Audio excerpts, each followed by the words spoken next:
Tonight, we come to you from the boxing capital of the world, Atlantic City, New Jersey.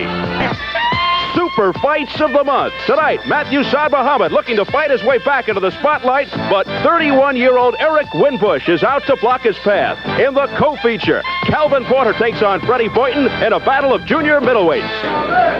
And we are live at the Hi-Ho Palace in the Claridge Hotel and Casino here in Atlantic City, New Jersey. And hello again, everybody. Steve Albert, along with the illustrious boxing referee Arthur Mercante. Welcome to another edition of Super Fights of the Month. Yes, we've got another power-packed lineup for you, which includes our main event featuring the former WBC light heavyweight champion Matthew Saad Muhammad against Eric Winbush. Of course, Saad losing his last fight, losing the title to Dwight Braxton. Your thoughts, Arthur? Does he have the stuff to come back? Well, I'll tell you, he was a former great light heavyweight champion. He defended his title on 8 occasions, and he's determined and he's dedicated to come back. We had an interview with him today, and he said he's anxious to get to Spinks, but of course he has only one obstacle. To get to Spinks, he's got to get to Braxton first, I guess. But he seems to have the desire, and tonight we'll tell this tale. All right, Arthur, with more on our co-feature tonight, that's the first fight you'll see here on Super Fights. Let's check in with the man standing by, Dick Landis. Richard? Thank you, Steve and Arthur. You know, every year, in every sport, new prospects come along. And the 1983 class in boxing is no different. So tonight, on Super Fights, we're going to show you one of those prospects, although he has a lot to learn. Calvin "Pop" Porter is a member. He's a member of the exciting and wide-open welterweight class, although he will accommodate Freddie Boynton in a junior middleweight bout tonight. Pop Porter possesses a mighty right hand. He can put you to sleep with it, as a matter of fact. He's short at 5'7", stocky, a knockout artist, but tonight he faces Freddie Boynton at 6'1½". But Porter says, I'll cut him down to size. So, Porter has to serve a lot more time in the ring before he lives up to the billing of being a prospect. And he better not take Boynton lightly tonight. Steve and Arthur. All right, thank you very much, Dick Landis, as we take a look and get ready with the tale of the tape, featuring these two junior middleweights, Calvin "Pop" Porter and Freddie Boynton. There you can see Boynton with the distinct height advantage. Calvin Porter weighs a little more than Boynton, and an 8-inch reach advantage for Freddie Boynton out of Red Bank, New Jersey. And the records in the ring, Boynton 5 years older, and you can see he's got a lot more professional experience with 26 pro fights to Porter's 10. And with that, earlier we had the chance to visit with the principals involved, so let's check in, get their feelings on tonight's fight. First, Porter. Well, first of all, I'm going to go out there and I'm going to fight my fight. Whatever comes, comes. I'm not even going to rush it. Well, I'm going to get out in the first round, feel him out, and if I see where I can't take him out, then I'm going to have to go into a different technique, boxing move. So we're going to get the introductions from Ed Darien, who is standing by in the ring. Here's Ed now.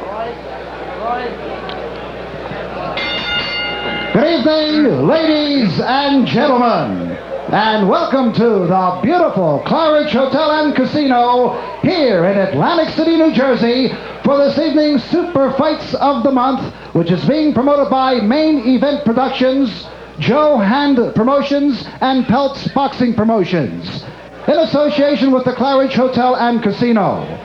Is approved and sanctioned by the New Jersey State Athletic Commission, the former heavyweight champion of the world, the Honorable Jersey Joe Walcott Commissioner, Robert W. Lee and Nick D. Balistreri Deputy Commissioners. The physicians in attendance at ringside this evening, Chief Physician Dr. Frank B. Doggett, along with Dr. Ron Wood and Dr. Paul T. Williams. The judges, Frank Brunette, Ray Hoagland, and Lindsay Tucker. The timekeeper to bell is Roy Johnson. Counting for the knockdown seconds, alternate referee Dwayne Bobek.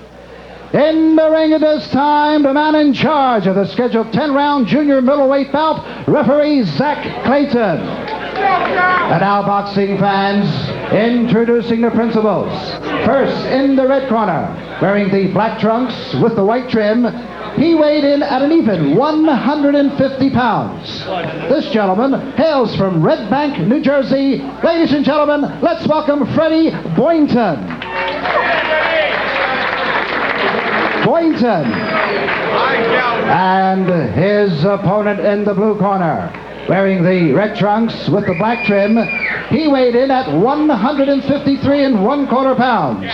This young man hails from Philadelphia, Pennsylvania. Boxing fans, here is Calvin "Pop" Porter. Porter. Boynton.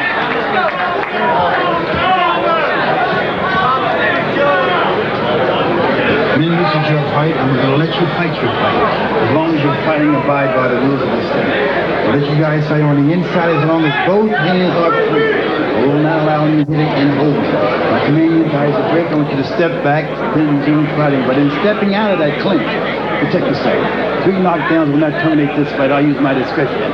But even if a knockdown, the boxer getting knocked down, you've got to take an 8-second count, kneeling or standing, and makes no difference. The fellow scoring that knockdown, go to the furthest corner, stay there. They told him his own fight. Now give me a fight and keep it a clean one, okay? Come out, fight to the bell. Good luck. All right, one of the great stare downs, and I mean that literally. Freddie Boynton, who is 6'1 1/2, and Calvin "Pop" Porter, who is 5'7". There's a good look at Boynton out of Neptune, New Jersey, and Red Bank, and now Calvin "Pop" Porter, who lives in Philly. He was born in New York, and he says he likes to fight tall fighters. He wants to cut them down to size. So we'll see if he can manage that against the much taller Freddie Boynton. Boynton is wearing the black with the white trim, and Porter wearing the red with the black trim. Yeah, all Porter could see during those instructions was his sternum. He was looking right at the middle of his chest. So this is round 1, scheduled for 10. Junior middleweights. Porter listed as a welterweight, now fighting as a junior middleweight on this particular night.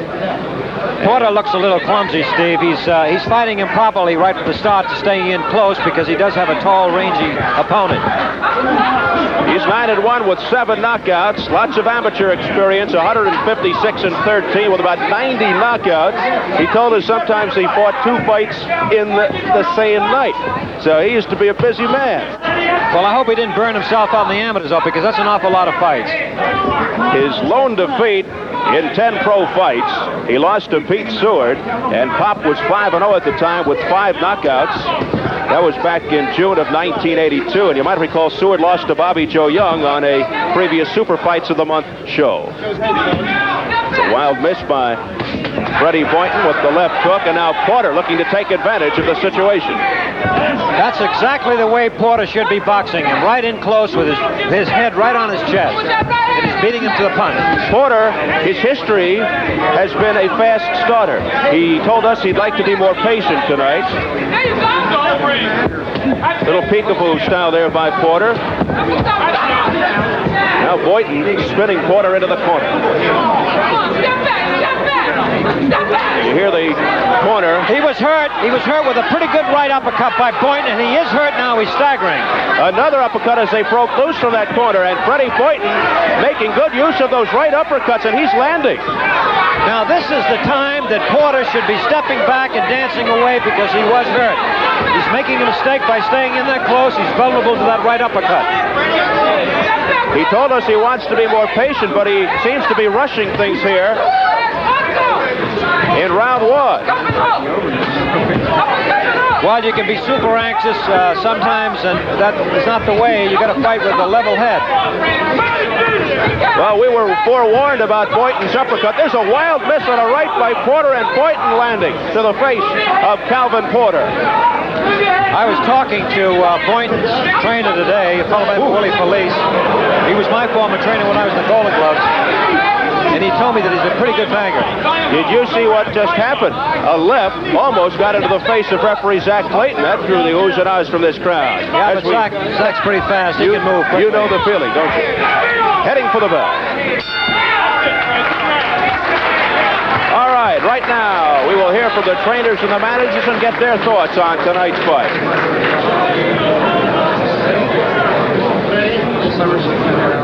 You know, he had some knockouts in a row. And they get to the habit of looking for that same punch to knock everybody out. So I want him just to keep on going no matter what, And it's hard because, you're getting pains everywhere. Well, Freddie's been running 6 to 8 miles every day. And he's been training pretty hard. And he's in pretty good shape. So we shouldn't have any trouble. He's a good boxer, and he knows how to move against good punches. Here's a close look at Calvin Pop Porter, a shaky first round.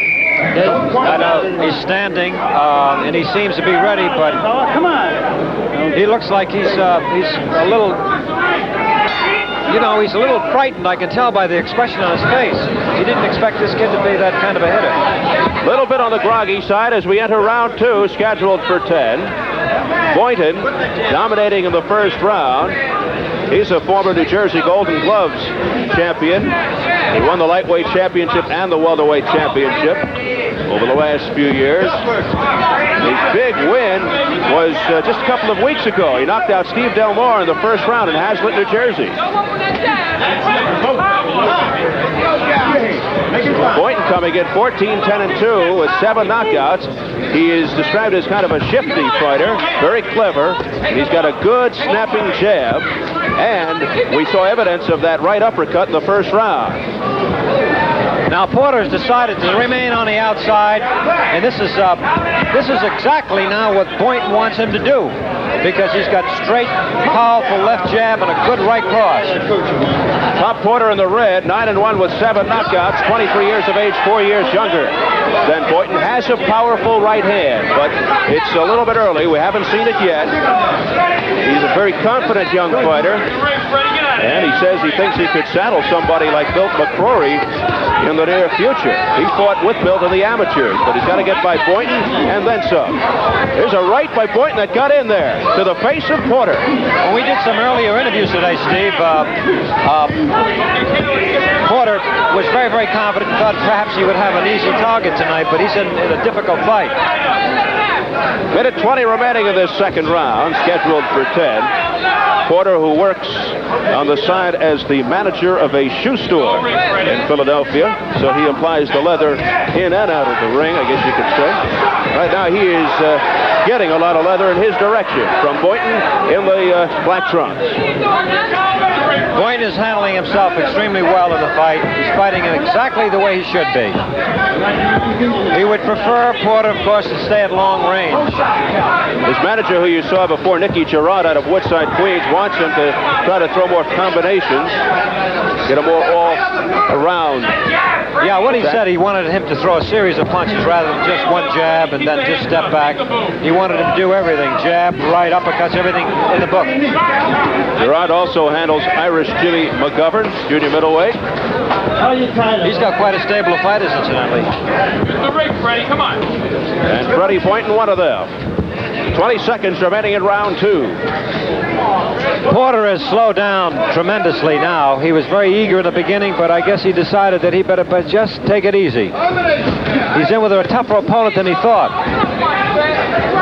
Wrapping things up here in the second round. All right, Fred, good round. So 2 rounds complete here at the Claridge Hotel. Steve Albert with Arthur Mercati and Dick Landis ringside at the Hi-Ho Palace. And here a good look at Freddie Boynton. Born in Neptune, New Jersey. Makes his home now in Red Bank.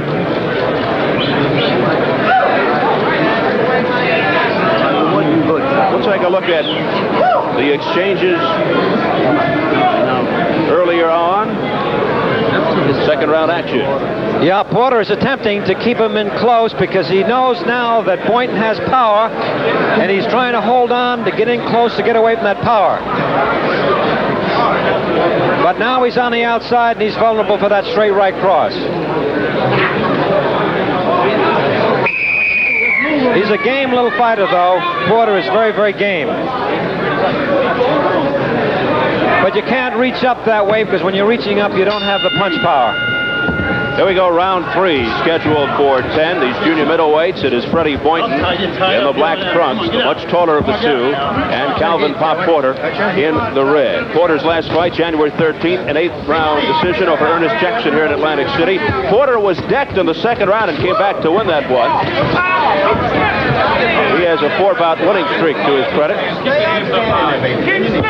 Porter is doing most of the holding now. He'll come on the inside and he'll just tie up. He'll tie up Boynton. Boynton would be wise if he just push him off. Now is a chance to push him off, and he ought to do it. There's a left hook by Boynton that made impact to the face of Pop Porter. And Porter shaking it off, saying he's not hurt. And Zach Clayton goes to work.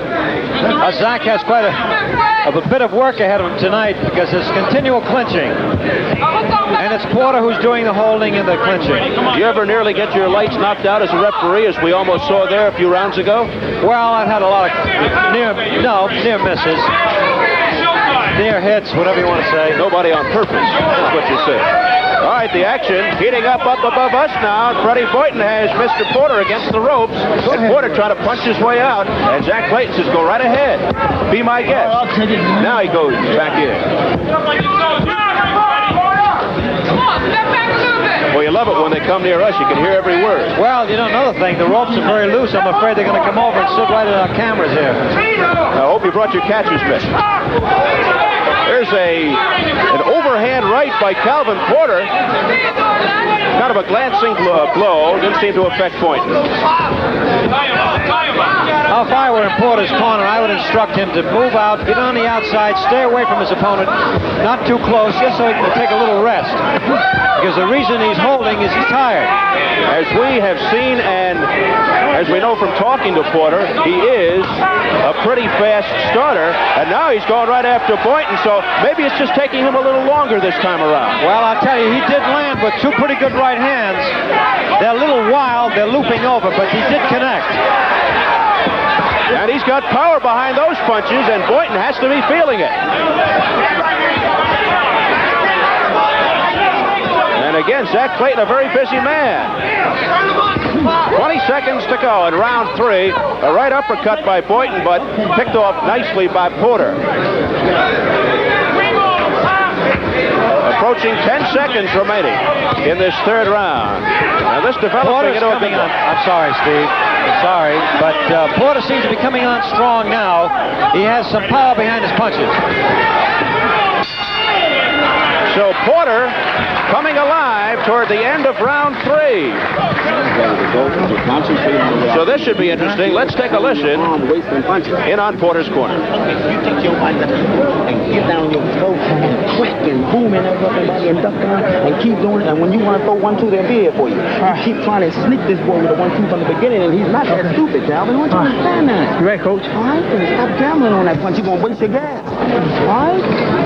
You understand what I'm saying? That right hand going to come for you. When you get on the inside, don't make sense for you to grab. Okay. What are you grabbing for? You understand? Pull your hand back and keep putting them in. Well, you hear the instructions from Porter's corner. Here, let's watch Porter come on strong. Yeah, Porter came in very strong at the last part of the round. Of course, it's not just the last part of the round to come in strong. He had to come in strong all the way through. But that was a pretty good round for him. And now, with more confidence, he gets ready for round 4. Porter's corner said that he has an intelligent fighter in Boynton. He's correct. He comes right in on Boynton's stomach. Round 4 scheduled for 10. Junior middleweight. And Porter just chasing Boynton around. Porter is really smothering him. He just won't let him get away. At one point of his young career, he almost gave up the sport, but his mom was his biggest supporter and encouraged him to stay with it. And at the age of 23, looking for his 10th win in 11 pro fights. Porter. Porter's coming on now, Steve. He seems to be in stride now. Got off to an awkward start against the taller Freddie Boynton, who checks in at 6'1.5", and Porter only 5'7". If you're just joining us here on Super Fights. What I can't understand is why Boynton insists on coming in. He drops his left shoulder into his shoulders and stays there. He should be getting on the outside. Boynton, his biggest win, May 22nd, 1982, an 8-round decision over middleweight Bobby Patterson in Atlantic City. Porter told us that he not only did have trouble with taller fighters, but he enjoyed fighting bigger fighters, cutting them down to size. But he seems to be having trouble with this one. Well, I think that's probably a small man complex. He's 5'7", and he's been meeting taller opponents, so he's mad at them all. Well, he's trying to take it out on Freddie Boynton, and right here in this sequence, doing a pretty good job. Yeah, you're right. He is doing a good job on the inside. He's scoring on the inside. It may be difficult to see, but it's happening. Uppercut, Somebody yelling, uppercuts, Calvin, uppercuts. His trainer, Rob Murray, his manager, George James Sr. There's a miss by Calvin Porter. Almost stumbled. Under a minute remaining in round 4. Well, he did very well for these first 2 minutes. If he keeps this up, he can take this round. Little blood, I detect, lower lip of Calvin Porter in the red trunks. And Boynton continues to just throw out those left jabs. Now, if you'll notice that Boynton is doing the holding now.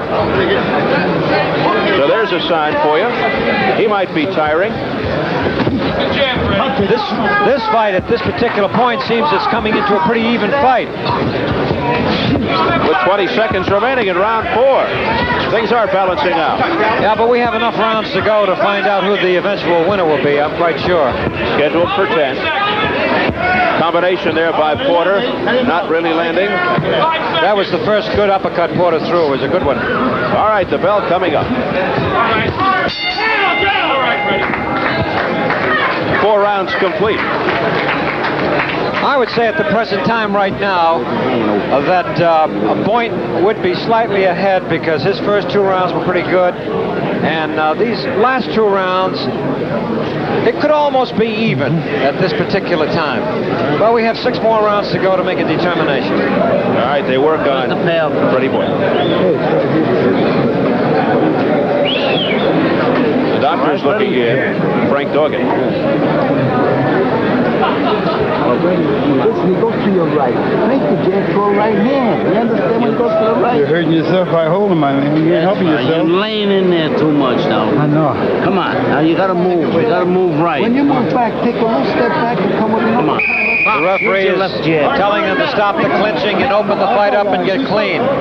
Willie Felici, Boynton's manager, gave him some very good instructions. It's exactly as I said before. He's leaning into the shoulders of Porter, and that's what he's doing it immediately, coming out. He didn't listen to his corner.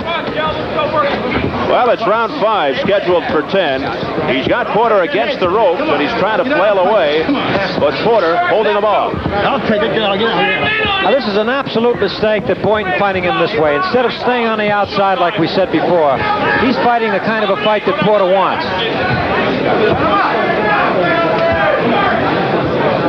So you sense that this thing is completely turning around, doing a 360 in Porter's favor. Well, I think you said it before very aptly. You said that he was a slow starter, but he's coming on. That little man complex is coming in strong now. Well, why is he called Pop Porter? When he was born, his mom said he looked like an old man. So he was called Pop. Yeah, that was an interesting remark. From a big family, 5 brothers and 2 sisters. Meanwhile, Boynton in the black trunks is married with 3 daughters, and his wife, Lonnie, is expecting at any moment. Now he seems to be coming to his senses, but there he drops that shoulder, and again, exactly as Nicky Girard, his manager, told him not to do. Left uppercut by Pop Porter that snuck in there to the face of Freddie Boynton. Zach Clayton, very, very capable referee, is getting a good workout tonight. The former Harlem Globetrotter.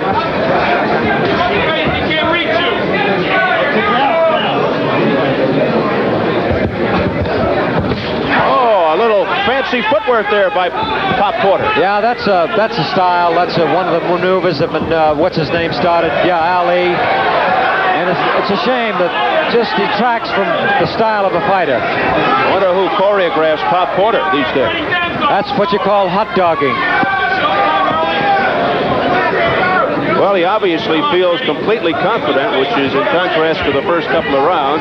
Under a minute remaining in round 5. And he just picked off a right uppercut by Boynton. Those uppercuts were doing their damage in the first couple of rounds, but not anymore. It's lost its sting. I kind of predict there'll be a butt. They seem to be hitting heads a lot now. That uppercut got in there. Another uppercut, and the blood comes out of the mouth of Porter. So he better be careful. A left uppercut misses by Porter. Yeah, be careful. there's quite a bit of blood coming out of his mouth now. Boynton seems to be connecting with that right cross. Porter getting a little bit too fancy-dancy in there right now. And he almost paid the price. Now he's trying to bull Boynton into the corner. So 10 seconds and counting here in round 5. Clubbing right by Porter, nailing Boynton on the side of the head as we head for the bell. Skills being displayed right here. Last round, round 5. That was an uppercut that really drew a little more blood. That was very well executed. The uppercut provided by Freddie Boynton in the black trunks. 14, 10, and 2, 7 knockouts. Calvin Pop Porter in the red. 9 and 1, 7 by KO. Porter coming alive in the last couple of rounds, but then getting a little hot doggy, doing a little dancing, and Boynton looking to take advantage.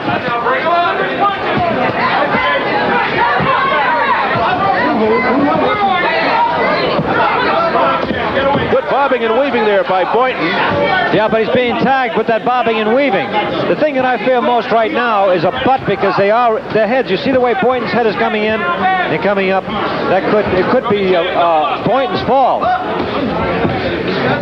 Well, Fred Boynton, who drives a sanitation truck in Red Bank, New Jersey, is trying to drive Pop Porter into the ropes near us, but Porter able to spin away, and now Boynton doubled over for the moment. Right uppercut. That was the first time I've seen Boynton push him away, which he should be doing.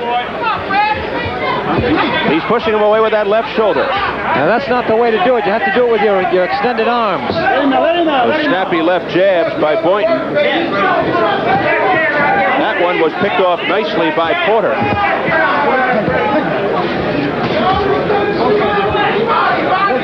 Minute 30 remaining, midway through round 6, scheduled for 10. It almost appears to me that Boynton is attempting to butt him, because he's got his head right under his chin and he's coming up. In 1978, in Italy, Boynton fought Rocky Mattioli. He broke Mattioli's jaw. In 2 places, the referee came over, and in Italian, he told Freddie to go, he thought, to a neutral corner. Actually, he said, "Have you had enough?" Translated in English, and Freddie said yes. And Freddie thought it was go to a neutral corner, so they ended the fight. That's an interesting story. I didn't know that. That's great. I guess when Boynton goes back, he has to study a little Italian. Well, his cutman, Frank Baccarelli, told me about that. He broke Kenny Styles' There it jaw. is now. I'm sorry, Steve. I didn't mean to interrupt. But his head did hit his mouth then. Boynton's head hit Porter's mouth, and I can't see what happened because his back is toward me. And the blood from Pop Porter's mouth on the chest of Freddie Boynton. Now, as Porter's being backed up, he's showing rights to the stomach of Boynton. Combination by Porter. This is a rough fight for these two gentlemen. They'll know they were in a fight tonight. Blood coming out of the nostril, the right nostril of Freddie Boynton. The bell ready to sound. 6 rounds complete. Now, you want your legs to reach for you? Here's Get them out your Porter's. mouth, okay? Everything got to come out your mouth for your body to reach for you from now on, okay? If you don't, then you're going to look just like you're fighting. All right. You understand? Holler for him. All right. All right. I'll win it. I'm all ready. All right. I'm ready. You reach down enough, this boy's ready to go. All right. It's up to you. What you got? Okay. You understand what I'm telling you? It's up to you. Stay with them uppercuts. Don't change it. Right on the top. They working for you, okay? Stay with the uppercuts. When you bend down too low, get around the side and hit that motherfucker. Right now, you bury that fucking pin. You know, Porter looks quite fresh, ready to go. Boynton looks weary. I would say, though, but looking at that corner and hearing the instructions, that Porter is rather tired. He's very respectful of his instructions. He always says, yes, yes. Yes, sir. Look at Porter come right at Boynton. He was told to throw more uppercuts on the inside, and that was correct. Crisp left left uppercut by Calvin Porter. But Boynton covering up. Round 7. There's that steady head action on the part of Boynton. Left a glancing blow by Porter to the side of Boynton's face. Now Porter working inside. And they're toe-to-toe in the center of the ring. Porter looked at his corner then and acknowledged some further instruction because he was getting instructions as he was in that corner. And there it is with the uppercuts. He was told to do that, and he's doing it. He's a good student. He's a listener. And a right uppercut by Porter. And that had effect on Boynton.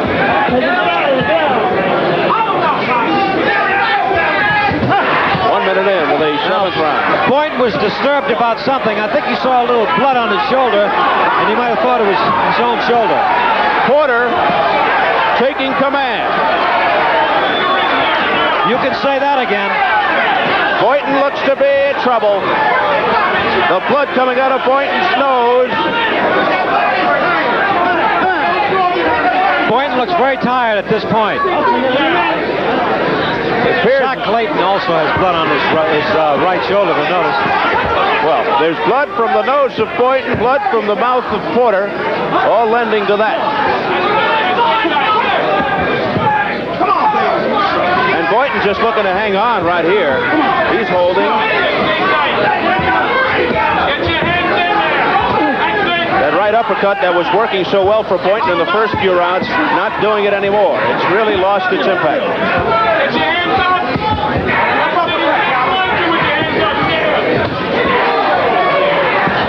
You can see that Porter is kind of resting on the inside. He's mustering up enough strength to put some power behind those uppercuts.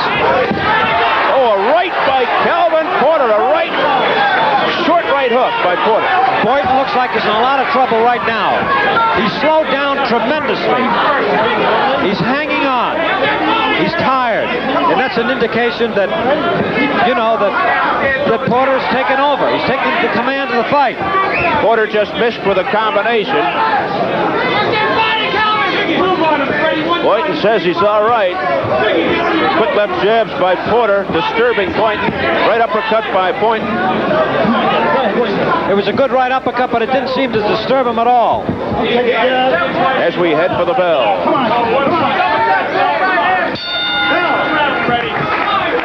Round 7 complete, and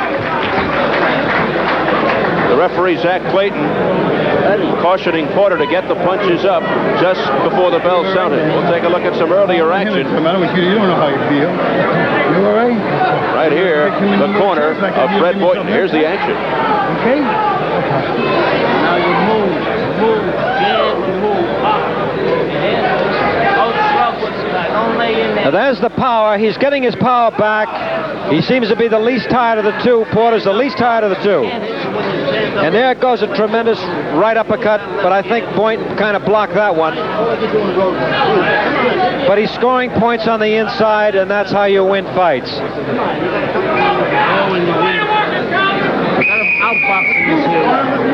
Fred Boynton. Zach Clayton came over to Boynton's corner and he says, "Are you all right? Are you all right?" I guess Zach must sense that he's weakening on the inside, and the referee is in the best position to find out if a fighter is weakening because he can feel on the break, and that's where he gets his feel. Left jab by Boynton, tagging Porter, right side of the face.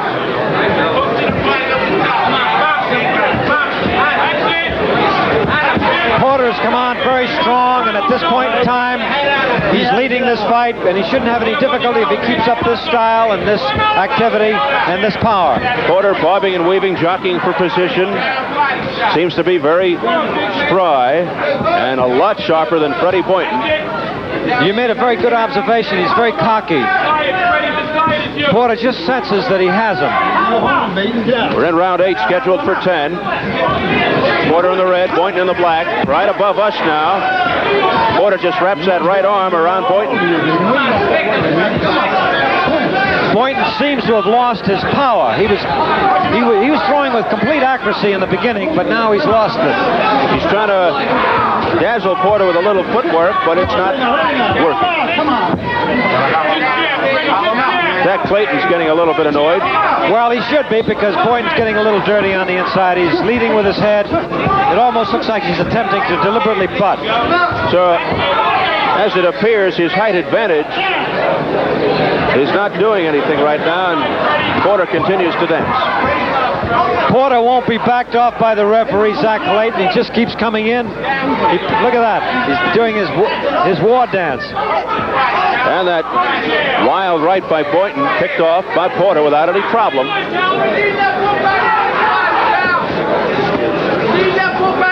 Porter with a lot of experience, despite the fact he's only had 10 pro fights. He's had about 170 plus amateur fights. Boynton, a former New Jersey Gold Gloves champ.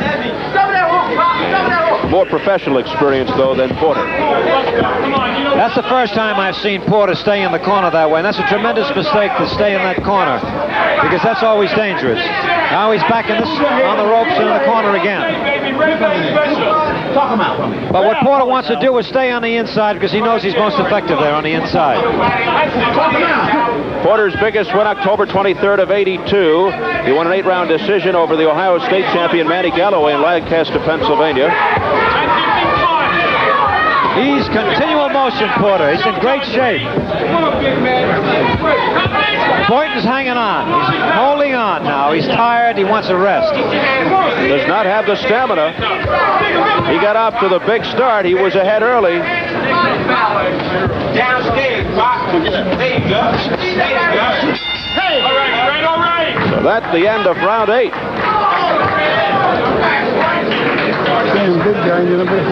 Here's the Hawk, the WBA Junior Welterweight champion, Aaron Pryor, off his November the 12th victory over 3-time world champion Alexis Arguello in the 1982 Fight of the Year. He's on hand here tonight. As a result of the supreme effort against Arguello, Pryor was selected Boxer of the Year, and the rematch will be coming right here live on Super Fights in late July. We're looking forward to that blockbuster, which you can see right here on Super Fights. It'll be on the Super Fights Network across the country. Aaron Pryor and Alexis Arguello in the rematch. Arguello standing by, and Pryor next faces the WBA's #1 junior welterweight contender, Sang Young Kim of Korea. That's in early April. Here we go, round 9, scheduled for 10. Calvin Pop Porter in the red, Freddie Boynton in the black. Porter controlling most of the fight. And Porter was just like a racehorse at the mark position, at the post position. He was anxious to get going. He knows now that he has the fight. He has a comfortable lead in this fight at this time. I'm saying that, but we don't know what the judges will do. Well, I know a term you like to use, ring generalship, and that seems to be what Porter's got right now in his favor. He's in command. And he seems to be in good shape. Excellent shape. Boynton is tired. He walked back tired. Walked back wobbly to his corner. I'll have to admit that I had my doubts in the first round when Porter got off to a very, very rugged start. I would have to agree with you on that. I felt the same way, Steve. But as we have been pointing out, he's a cocky, very confident young man. He's got that inner cockiness, and it seems to be working in his favor. He's a tough little man. 5'7", 153 1/4. Boynton 6'1 1/2", 150. And he told us he likes to cut down those tall fighters to size, and he seems to be accomplishing that right here. That Boynton has a continual bad habit, and they ought to break him of it, with that left shoulder going right into the sternum, into the middle of the chest. If they could just work on his jab, he's got a tremendous reach and good power. That's a very bad habit that he has. Porter seemingly just diagnosed the situation early and went to task. Boynton is a game fighter. Most of your fighters are game, but he would have to, in my opinion right now, have to knock out Porter to win this fight. Well, Porter, highly unlikely. I agree. Porter just observing the strengths and weaknesses very early on of Freddie Boynton, and went and did his thing. Now he's smiling. He does have a little hot dog in him. Yeah. He got a pretty good right uppercut from Boynton, and he just smiled it off. Well, one thing, at least he's not taunting Boynton, but he is cocky. Well, I tell you, they copied Muhammad Ali a lot. Muhammad used to do that. I refereed several of his fights, and he would say, "You didn't hurt me," he'll smile. But he was really hurt on many occasions. There's that little dance by Porter, and he zooms right in on Boynton. Burrowing in now. Left by Porter, and Boynton had to feel that one. Boynton would hope, I would assume at this time, that Porter wouldn't come in as quickly as he does. He'd like to get a little respite, but he can't get it. So heading for the bell in round 9.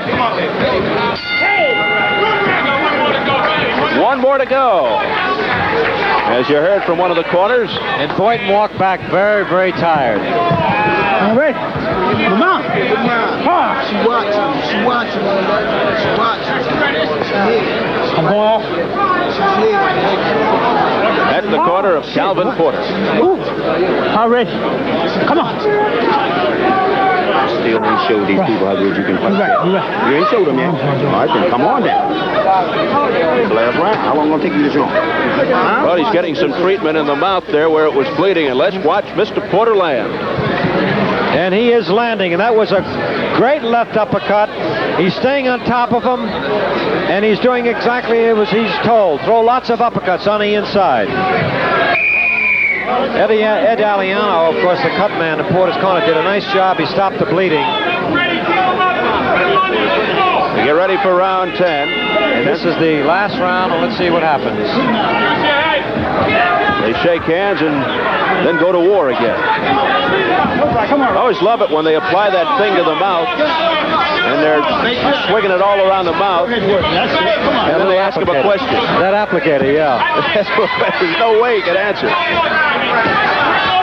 Now he's changed his style completely. He's throwing, looks like he's throwing baseballs. Porter's throwing up from the outside. Porter actually looks fresher here in the final round than he did in the first. He is oozing with confidence. Now he's trying to prove, I think, in his own mind that he can stay on the outside and even beat Boynton on the outside. He is just looking to air it out against Freddie Boynton. And the crowd appreciates it. Yeah, he's done a very good job. He was tagged a couple of times there, but it just smiles it off again. Nothing damaging. Glancing blows by Freddie Boynton. He's in excellent shape. Porter's in great shape. Boy, he's got to be. He came out dancing in that last round.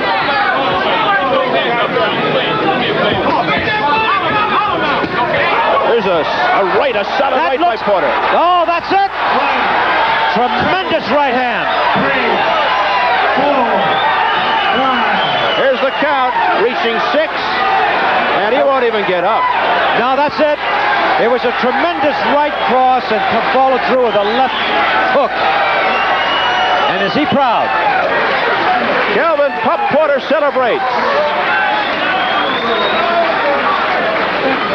He keeps his winning streak intact, 5 straight, and lifts his record to 10-1 with 8 knockouts. Well, his game plan was good. I want to tell you, he fought a great little fight.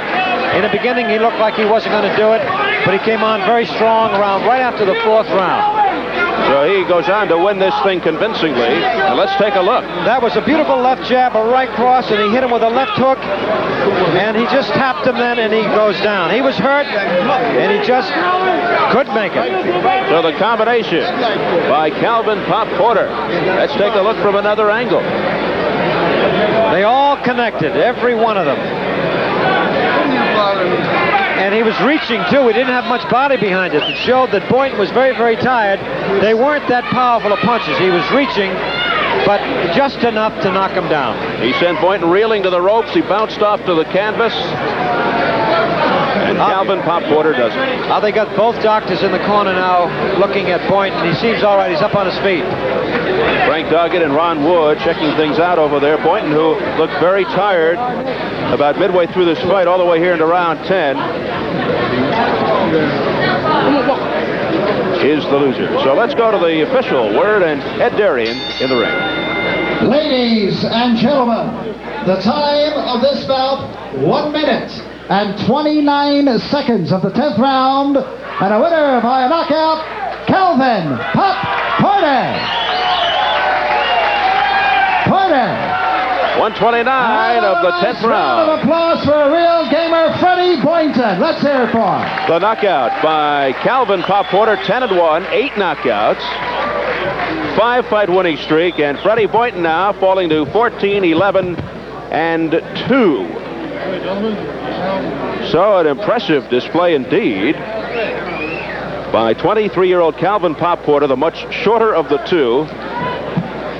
And he did it with a bunch of combinations there toward the end of the fight. He cut him down. He cut him down to size. Porter did an excellent job, really. Just like he told us he'd do. He likes to battle those tall fighters, and he came out on top. So he's going to go back to that shoe store with his head held high. And we'll hear from the winner. Dick Landis standing by with Calvin Porter. Dick? Thank you, Stephen Arthur. You know, that fight kind of reminded me of the Spinks Muhammad Qawi fight, except in this fight, the Fireplug won. 10-1, 8 knockouts. Arthur McCanny said, he had an interesting comment, Pop. He said, Pop Porter is fighting tonight like he has a little guy complex, and he wants to disprove it. But you had a little trouble in the first round with that guy. Yeah, I had to, work. You know what I mean? I mean, he was tall. I had to get up under that jab and stuff, and like, I did it for my mother. My mother just passed away. I did it for her. And the Lord was with me. Well, he certainly was with you. And you started to go to the body. Now, your corner was telling you, work on that big, tall, slender body, work on the kidneys, and work that midsection, and it started to work for you. That's right. That's right. Got a great coach. He helped me through this fight. I won it. Now we're going to take a look at a replay, and I want you to do some play-by-play for me. Look right down here at the monitor. Go. Well, I was throwing a jab right hand. I was trying to come under, but he kept holding me and stuff. So I said, I'm going to keep on going to the head and then go to the body, but I didn't have to do it. So that was it. I just double up on my hands. Did he surprise you with those uppercuts? Yeah, well, like most of them uppercuts, like I was catching them, on my arms and stuff. So they really didn't bother me. He caught me with a couple of good shots. He stung me in the first round, but I came back. I had to come back. Well, you told me that you've been ignored, that it's all you want is a chance. That's right. And I want a chance. I'm going to keep on. I was ignored. Now I'm getting my chance. We'll be 3 times better. His mother died 2.5 weeks ago, and I didn't want to say anything, and that's why I was just worried, what it wouldn't take him into this fight. It took him a little bit, but he pulled out of it. You certainly did, and I offer you my sympathies. And I'm sure she'd be very, very proud of her son as he marches along in this tough business. So, listen, good luck, Pop. Thank you. Pop Porter, the knockout artist, the 5'7" Fireplug, dedicated himself to training, and he hopes eventually he will get a shot at Michael Spinks. We'll see. Recently, I met up with Matthew at one of his favorite training spots. Eric Winbush.